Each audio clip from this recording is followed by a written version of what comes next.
Jeshi la Polisi mkoa wa Tabora linawashikilia watuhumiwa 3 kwa tuhuma za kutoa taarifa za uongo za kutekwa.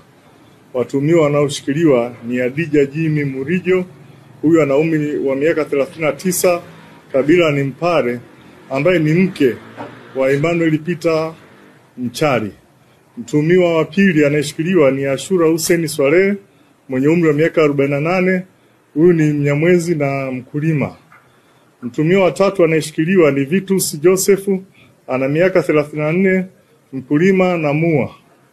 Watuhumiwa hawa 3 kwa pamoja walishirikiana kutengeneza taarifa ya uongo kwamba Adija Jimmy Murijo ametekwa na watu ambao hawajulikani na lengo lao ni kujipatia fedha.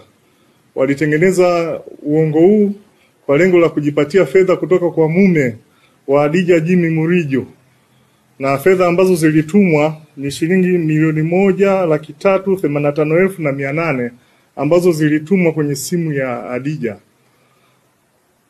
Awali walieleza kwamba Adija alikuwa ametekwa kwenye kijiji cha Uyogo, kata Kiemba, tarafa ya Uliankuru, lakini katika uchunguzi wa polisi uliofanyika ulibaini kwamba mtuhumiwa huyu alikuwa amekwenda wilaya ya Urambo katika kijiji cha Vumilia, na watuhumiwa walikamatwa na fedha hizi walikwenda kuzitolea katika wilaya ya Kaliua.